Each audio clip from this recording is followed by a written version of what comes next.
Pessoal, desculpem os transtornos, nós já estamos apenas esperando os que estão no YouTube vir para o Meet e em breve iremos retomar a palestra.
Professora, pode começar. O pessoal já está entrando e nós iremos disponibilizar a aula no YouTube para todos.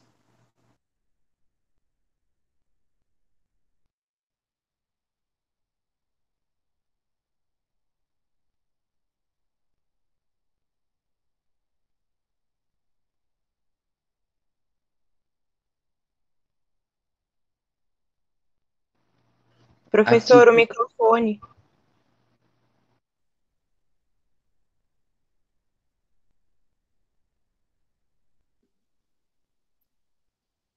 Pessoal, perdão, deixei o microfone desligado. Mas, bom, agora vamos voltar, então. Eu estava falando que eu vou elucidar melhor com a apresentação de um caso clínico da atenção primária à saúde, para que nós possamos ver em relação ao...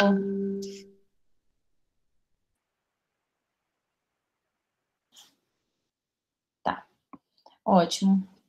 Então, está todo mundo me ouvindo, né? Acredito. Então, vamos lá. MSF, sexo feminino, 57 anos, casada. Ela veio à unidade básica de saúde para uma consulta, devido a um quadro de cefaleia que ela vem queixando há mais ou menos 2 meses, com piora há uma semana. Ela relata o uso contínuo de dipirona uma vez ao dia para tentar melhorar essa cefaleia. Ela refere que a dor inicialmente vem na região occipital, em raros momentos ela toma conta de toda a cabeça. Isso está incomodando ela demais, né? Ela só apresenta melhora quando usa medicação, nesses últimos dias principalmente. Isso a preocupou e ela veio à unidade para fazer um atendimento médico. Ela relata que antes desses últimos dias melhorava quando ela deitava e ficava quietinha, mas ela nega foto e fonofobia. A paciente ela desconhece doenças pré-existentes e ela raramente vai ao médico. Então, assim, foi um caso raro ela ter buscado a atenção primária à saúde, justamente porque isso estava incomodando e não estava melhorando sem medicação. Então, ela nega alergia a qualquer tipo de medicamento. No interrogatório sistêmico de diversos aparelhos, a gente vai, o médico, no caso, vai rastrear o que ele pensou, né? Nesse primeiro momento, chega uma mulher, 57 anos, provavelmente já menopausada, mas a gente vai questionar isso, né? No interrogatório de diversos aparelhos, com uma cefaleia, que não melhora, né? Então, vamos lá. Ela relata dificuldade para enxergar de perto. Ela falou também que o hábito intestinal está sem alterações, está normal. Refere que aumentou as idas ao banheiro no período noturno, então ela está tendo uma nictúria. Refere taquicardia em alguns momentos, principalmente quando vem a cefaleia, com duração de poucos minutos. Vem uma batedeirinha no peito, depois passa. Demais aparelhos ela não queixou. É importante a gente interrogar adequadamente o paciente, principalmente para ver essa questão do risco cardiovascular dele. Então, nesse caso, a gente deixa a desejar aqui nesse interrogatório de diversos aparelhos algumas coisas, né? Que a gente poderia perguntar se ela, vamos dizer assim, tem turvação visual. Acredito que não, que o médico deve ter visto só essa dificuldade de enxergar de perto, né? E os demais aparelhos estavam sem queixas, acredito que ela não, né, falou mais nada para o médico nesse momento. Então, vem antecedentes pessoais, dando seguimento à nossa anamnese. É uma paciente que tem 3 gestações prévias, 3 partos normais, não teve nenhum aborto e foi laqueada há 30 anos. Nesse momento, ela não relatou mais nada para a gente, então a gente tem que ver o que de antecedente pessoal ela tem. Ela já recebeu transfusão sanguínea? Ela não menstrua há quanto tempo que ela parou de menstruar? Também é uma coisa importante, já que ela é mulher. Ver se ela já fez algum exame de mamas, né? Pensando no rastreio. Agora eu não estou muito no cardiovascular, mas pensando no rastreamento da saúde da mulher. Se ela teve a citologia oncótica, foi há quanto tempo? Enfim. Antecedentes familiares. Então, o que essa pessoa tem? Ela tem um pai hipertenso e a mãe dela é diabética. Então, ali já acendeu uma luzinha, né? Essa cefaleia pode ser uma hipertensão já grau 1, né? Então, a gente teria que investigar melhor isso. Pelo caso todo, ela não é uma paciente que vai muito à unidade básica de saúde. Então, se ela não vai muito na unidade básica de saúde, provavelmente ela raramente faz a aferição da pressão, certo? Quais são os hábitos de vida dessa mulher? Ela é tabagista há 20 anos, então aí aumenta muito o risco cardiovascular, um risco de aterosclerose. A alimentação dela é baseada mais em carboidratos e proteínas, consome bastante fritura e quase não come verdura. Então, ali você já vê que é uma mulher que tem um risco de aterosclerose, doença cardiovascular, e a alimentação dela não é uma alimentação correta. Então, ela não tem um hábito de vida adequado para a idade dela, ou qualquer idade, né, gente? Porque o hábito de vida, ele é contínuo, né? Desde sempre nós temos que ter um hábito bom de vida, praticar atividades físicas para evitar que aumente as chances, os fatores de risco de uma doença cardiovascular. Ela tem uma baixa ingesta hídrica, sedentária, e assim, a profissão dela é funcionária do lar, né? Muitas vezes a gente pergunta para esses pacientes, você faz atividade física? Eu trabalho em casa o dia inteiro, lavando, passando. Isso quer dizer que é uma pessoa ativa, mas, porém, não faz uma atividade física regular para manter uma frequência cardíaca um pouquinho mais alta, melhorar o metabolismo. Então, esse paciente é considerado sedentário, tá? Então, vamos lá. De acordo com o caso, com a anamnese, quais seriam os pontos, então, relevantes para fazer esse rastreamento cardiovascular na paciente? Primeiramente, a gente lembra que a questão dos hábitos de vida dela, né?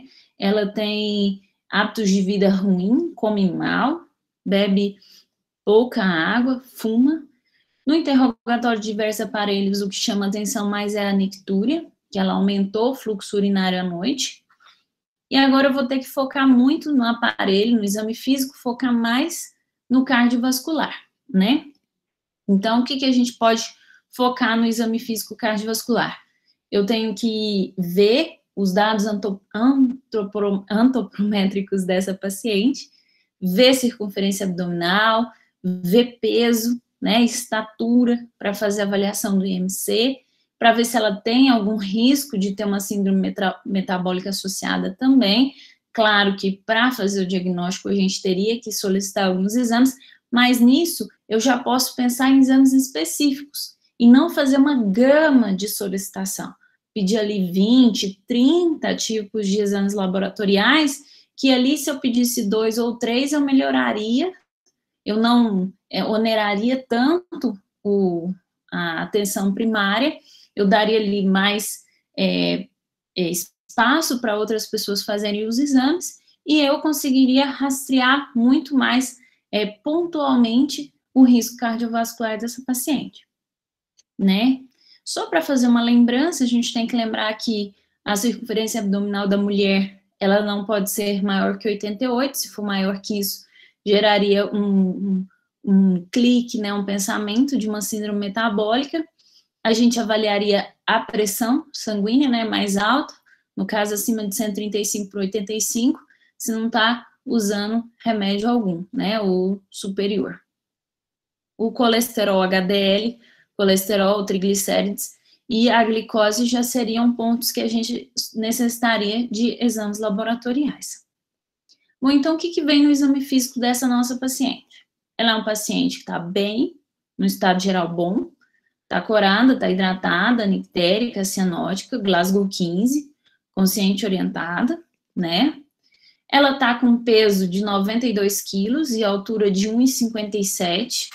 Se a gente for fazer o cálculo aí, dá um IMC de 29, então ela já é obesa grau 1, né? A orofaringe dela não tem alterações nenhuma, tireoide normopalpável, de consistência fibroelástica, ausência de nódulos palpáveis, autoscopia sem alterações, ao exame respiratório, do aparelho respiratório, tórax em tonel, um pouquinho em tonel, talvez pelo fato que ela fuma bastante, uma expansibilidade levemente reduzida, sem ruído, murmúrio vesicular fisiológico, sem ruídos adventícios,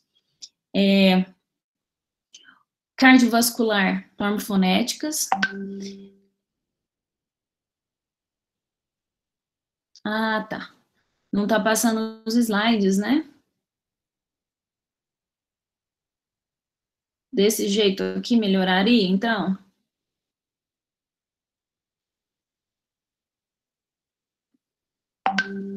Tá todo mundo vendo? Ótimo. Então, vai ficar sem ser apresentação.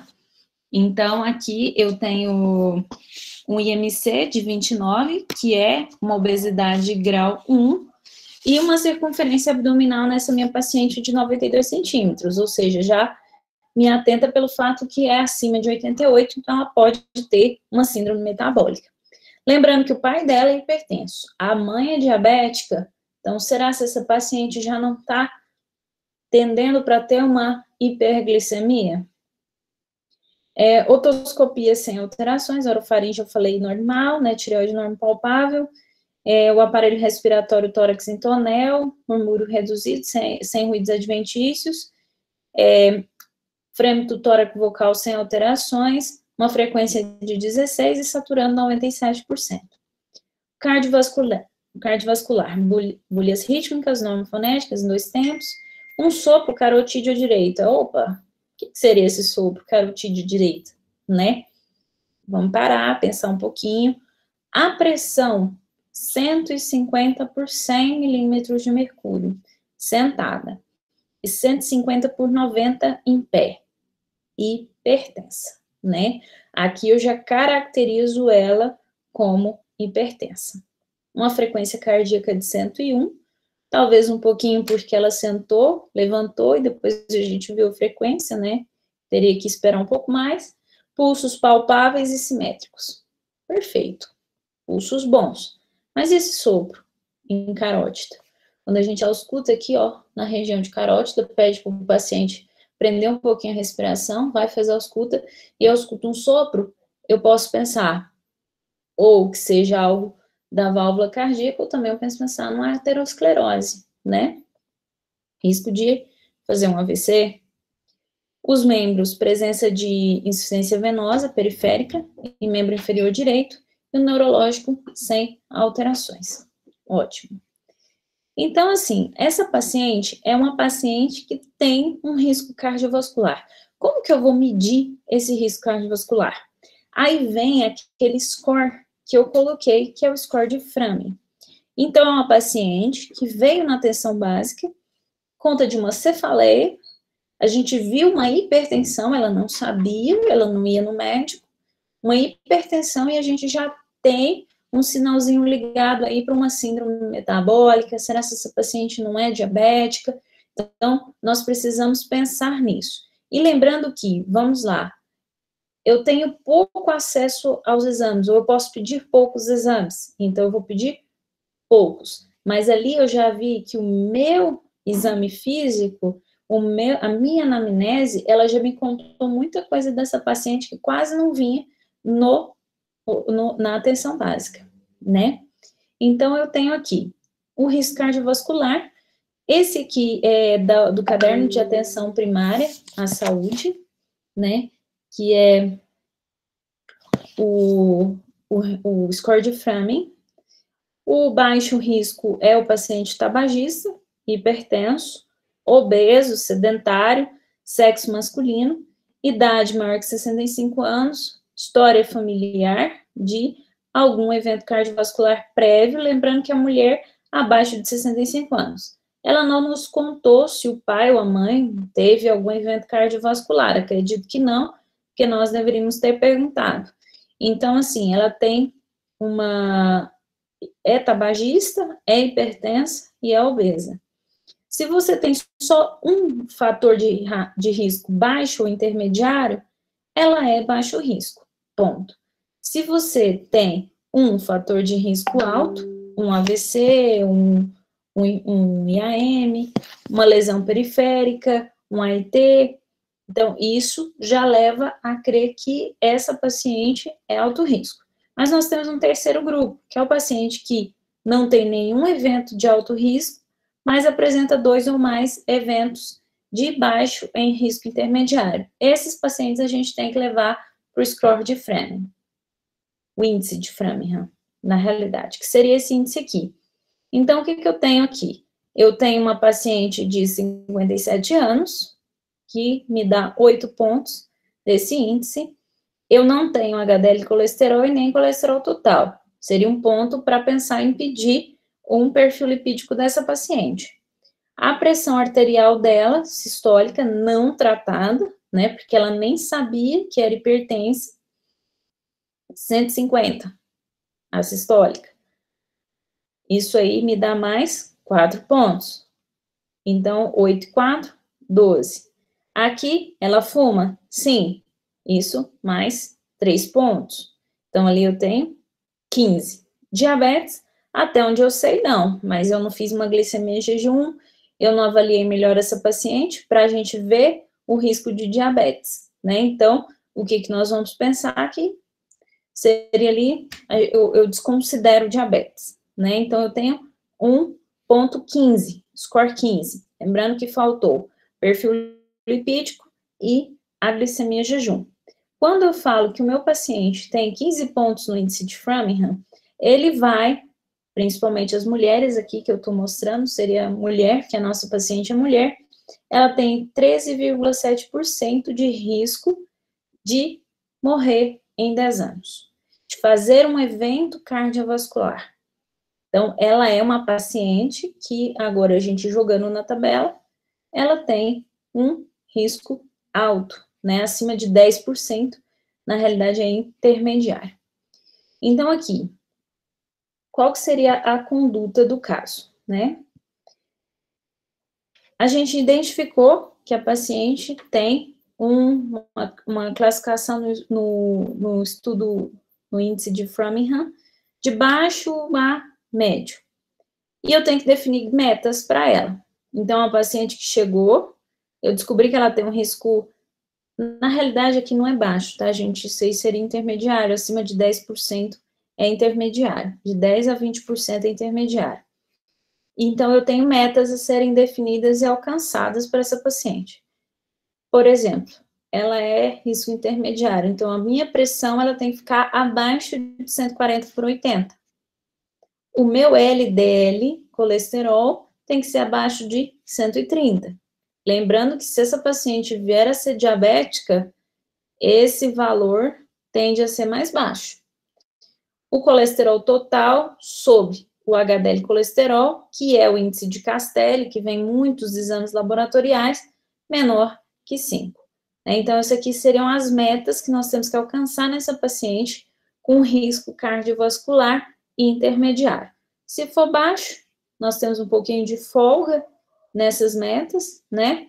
E se for limítrofe, normalmente para alto, né, seria um limítrofe mais para baixo. Na realidade, eu teria uma folga bem maior de meta para ser alcançada.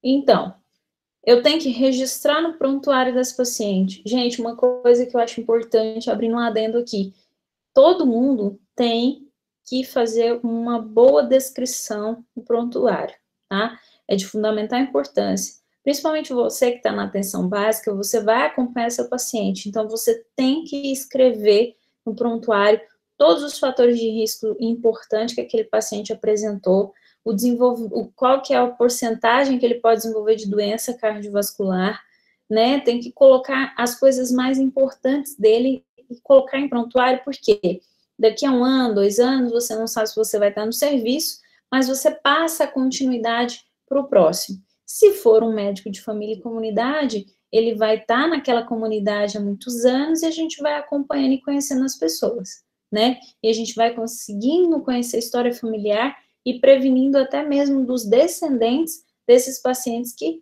são acompanhados por nós. A gente tem que ajustar o score aos fatores importantes para o desenvolvimento dessa doença cardiovascular, né? Então, se existe um parente de primeiro grau com uma doença arterial coronariana prematura, a gente vai multiplicar esse score, fazendo uma correção de 1,5. Se existe mais de um parente de primeiro grau, aí multiplica para 2. Aumentar o risco estimado em 1,4 se tiver uma ascendência sul-asiática. A obesidade com IMC maior que 30, que não é o caso da nossa paciente, mas ela está chegando bem próximo a isso, seriam mais para pessoas de obesidade central, que é a circunferência abdominal. Mulheres, lembrando que é acima de 88, eu vou multiplicar a correção do score de Framin para 1,3, ou seja, eu tenho todos aqueles índices, idade, tabagismo, LDL colesterol, pressão sistólica não tratada alta. Fora isso, eu ainda tenho que multiplicar se eu tiver algum parente de primeiro grau com doença arterial coronariana prematura, ou seja, com uma idade mais jovem, eu tenho que multiplicar se eu tenho circunferência abdominal aumentada. Então, pensando assim, não estou pensando muito na síndrome metabólica, mas se esse paciente tem uma circunferência aumentada, eu multipliquei o score dele, então ele aumenta muito o risco cardiovascular. E nos exames laboratoriais, o que a gente solicitaria aqui? Uma glicemia jejum e um perfil lipídico, certo? Então, assim, como que seria, então, o rastreamento de diabetes para essa paciente nossa? A gente vai recomendar o rastreamento de diabetes para adultos assintomáticos, de uma maneira geral, quando a pressão arterial está sustentada maior que 135/80, não se aplicando a outros critérios como obesidade, história familiar, nem faixa etária. Ou seja, a gente pode fazer o rastreio com uma glicemia jejum se eu tenho uma pressão arterial alta e sustentada, tá? Não é só porque ele teve um episódio de ansiedade, a pressão subiu e vai fazer rastreamento. Não, tem que ser sustentada. Pessoas com a glicemia jejum superior a 126 devem realizar a confirmação do resultado com uma nova glicemia jejum. Lembrando que o diagnóstico, né, você tem uma glicemia capilar acima de 200 em qualquer momento, ou 2 glicemias medidas em intervalo aproximadamente de uma semana, acima de 126. E a meta do tratamento para pessoas diabéticas é alcançar uma hemoglobina glicosilada em torno de 7%. Lembrando que idosos, gente, a gente tem que ter um pouquinho mais de folga nessas metas, principalmente da hemoglobina glicada. Eles não toleram índices muito baixos de glicemia, eles podem fazer hipoglicemia. O grande benefício do tratamento está em manter um controle mais rigoroso dos níveis pressóricos. Então, quando eu tenho um paciente hipertenso e diabético, eu tenho que controlar muito mais rigorosamente a pressão desse paciente. Agora, se eu tenho um paciente que é só hipertenso, não é diabético ainda, vamos supor que não tem nem sinais de síndrome metabólica, eu posso ter uma meta um pouquinho mais relaxada para ele. Porém, é importante sempre manter uma pressão em torno de 135/80. E dessa forma, a gente reduz a morbimortalidade cardiovascular destes pacientes, tá? Então, assim, eu sempre devo pedir exames complementares? Então, eu tenho uma paciente que eu rastreei um risco cardiovascular nela. Eu fiz uma excelente anamnese, um bom exame físico, e eu consegui visualizar que eu posso ter apenas 2 exames seriam importantes para mim. No caso, uma glicemia jejum, porque ela vem com uma mãe diabética, né? E um perfil lipídico, até mesmo para mim ver se essa paciente não está com uma síndrome metabólica, né? Ou até mesmo a glicemia jejum uma vez, depois repetir, para ver se ela não fez um diabetes. Muita gente fala, não, vou fazer um check-up, aí pede hemograma, aí pede raio-x de tórax, a ureia e creatinina, interessante, sim, creatinina melhor do que a ureia, né? Então, se for escolher creatinina. Pensar no sódio e potássio, principalmente para o paciente hipertenso, né? Uma urina, ok, mas não ficar pedindo um monte de coisas, TSH para todo mundo, T4 para todo mundo, tem indicações, e a gente deve seguir essas indicações adequadamente. A gente tem que resgatar a medicina que nós fazemos uma boa anamnese e um bom exame físico. Eu vou reduzir o número de exames solicitados e o paciente fica meses na fila do público aguardando esses exames, e sendo que eu posso fazer um rastreio e até mesmo um diagnóstico se eu usar inteligência e uma boa medicina nesses pacientes, certo? Bom, gente, eu tentei pegar, assim, da melhor forma possível, um rastreamento, uma coisa mais prática, uma coisa mais objetiva. Nós tivemos muitos problemas na questão da transmissão. Espero, assim, que eu tenha contribuído minimamente para que vocês possam levar isso para o internato, que estarei, muitos alunos aqui, eu tenho certeza, estarei com vocês no 10º período e até um pouquinho no 9º, e eu gostaria muito que vocês lembrassem disso, fizessem o rastreio, utilizem a anamnese, o exame físico, o estudo de vocês como o melhor aliado para vocês conseguirem manter os pacientes com baixo índice de morbimortalidade na sua unidade básica de saúde, tá bom? Muito obrigada. Agora vem as dúvidas.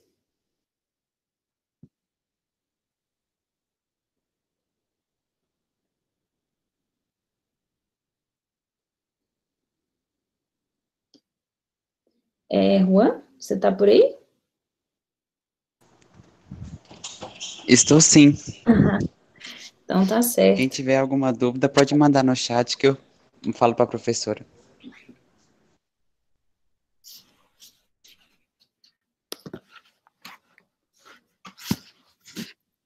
Agora que eu desliguei a apresentação, eu consigo ver também o chat. Eu posso ajudá-los a responder.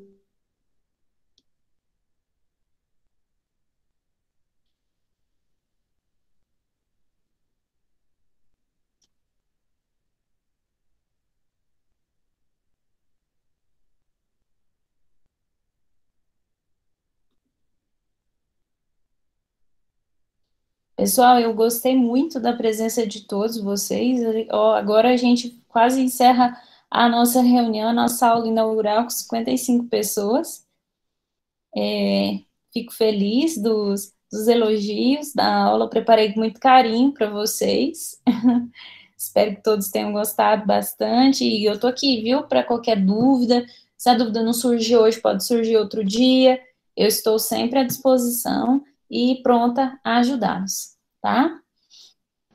Muito obrigado, professora Miriam. A aula foi excelente. A senhora foi bem objetiva à temática que a gente sugeriu. Agradecemos a todos pela paciência. No final, eu reiniciei ela, mais de 5 pessoas estavam acompanhando por lá. Também agradeço a todos pela compreensão. Desculpe pelos erros técnicos. Na próxima aula, nós iremos tentar ajustar tudo para que fique melhor para vocês. Iremos disponibilizar a aula no YouTube para vocês poderem acompanhar.